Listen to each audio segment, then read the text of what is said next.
Hi, it's Therese and I'm here for Altenew today, and today we're going to be stamping and die cutting multiples. Now this is part of a focus post, and the stamp set that I've got is called Heart Flowers, and it's a really pretty new stamp set just in time for Valentine's Day.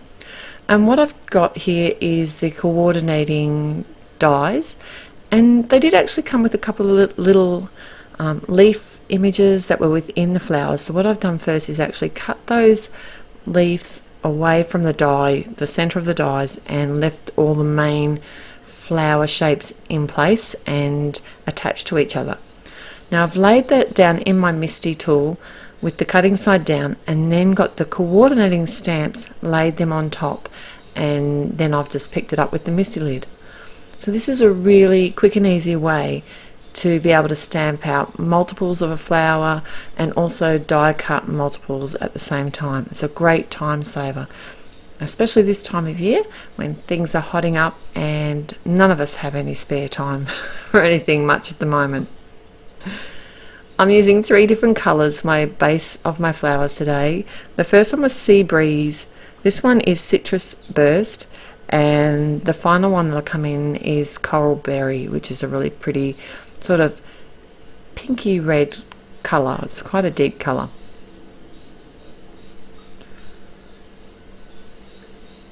And I'm going to end up with heaps of flowers here, so I can come back in and make lots of other designs afterwards as well. I was just showing you there on the back of the pack, if you're not sure which layers to use on which flower, the instructions or the guide is on the back of the pack, but you can also find it at the online store. If you click into the actual stamp set where it's for sale, you'll see the attachment that has the layering guide that you can either save or print out. Alright, the second layer of these flowers, I've done exactly the same thing. I've just looked at the guide on the back of the pack, lined up the second layer of images, and then I'm just stamping those out. I'm using a ruby red, and on the yellow one I did come in with the turquoise and the starlight colour, which probably turned out a little bit too green on some of the images, because of course stamping on a colour will change a colour. And but I've got so many flowers here, I'm only going to use the ones that I want and still have plenty for another project. So the next layer is the centre of the flowers, and I'm just using a permanent black to come in and stamp all of those as well. So the final couple of layers, I did just decide to use my block to stamp those. It was just easier. I could have used the MISTI, but it was only one image really. It wasn't worth mucking around with the MISTI for that.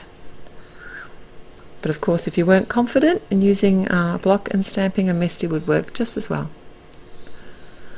Alright, so I have the coordinating die again, and I'm lining it up, and you can see I actually must have moved one of my flowers, the one up in the top right corner, I must have moved that on the base without realizing before I picked it up with the MISTI, so that one's kind of a goner. It didn't line up as well as I would like, but that's okay. I've still got plenty of other flowers, I just won't be able to use those ones.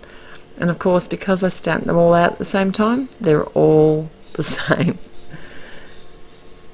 I'm just using my Mini Blossom die cutting machine. I'm actually grabbing this a lot to use it because I've just kept it right in front of my workspace. It's quite small, doesn't take up a lot of space, and it's there, so why not?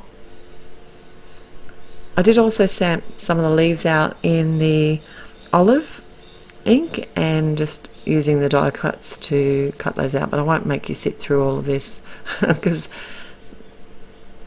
it does take a few minutes to do. But also I just wanted to show you here that if I know I'm going to be using the coordinating dies, I do leave a gap between my stamping so that I can run like 3 through at once rather than just run one image through at a time. Now here I have the Brush Alpha die set, and I've die cut the word hugs from some jet black cardstock and cut it again with some fun foam, and I'm just using my matte medium to adhere the letters on top of the fun foam. If you've been here before, you know that this is one of my favourite tricks to do, to pop up a letter, especially when they're a thin letter like this. It means I don't have to cut little tiny bits of foam or layer lots of layers, lots of die cut layers. This is much easier. Now I've got a landscape. It's time to put my card together. I've got a landscape side fold card and a piece of apple red cardstock that I'm going to cover the whole base with. And I've also cut a white panel to pop up on the front, and I'm using some score tape to hold that and the fun foam in place. I used one of the little tiny images out of the set, one of the flower centres, which has 3 little dots, and I just grabbed my ruby red ink and just stamped that across the front of the panel as well. I wasn't too particular about where I stamped it. I kind of knew which way I was going to flow my images, so I kind of flowed it across the same way. So now it's time to add the flowers, and mostly I'm adding them directly to the panel and using my tape runner to do that. Because I've popped up the letters for the word hugs, I did want to pop a couple of the flowers up just to sit at a different level, and I used just some foam squares to do that with, and that's just slightly higher than the actual fun foam that I used. I just wanted to say that when I add a word like this to the front of my card, once I've got all my letters and everything lined up, I find it much easier to adhere the center letters first and then start working out from there. I find if I adhere the letters on the edge of the words first, I either get it crooked or I misjudge the center of the panel. It's much easier for me to start from the center and work out. I'm just using my matte medium again there.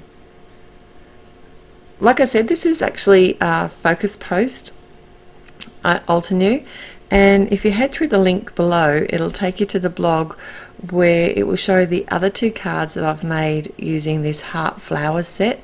They're really different to this card. It's amazing how you can get such a different look from the same stamp set. So I've got like a monochromatic one, and then I've got sort of almost a retro looking one there as well. So hopefully you head through to my blog or to the Altenew blog and you'll get to see those 2 cards there. I did also white heat emboss a sentiment from the heart flowers stamp set, and I decided to pop that up on the front of the card as well. So that's my finished card today. Thanks for joining me. Till next time, happy paper crafting. Bye.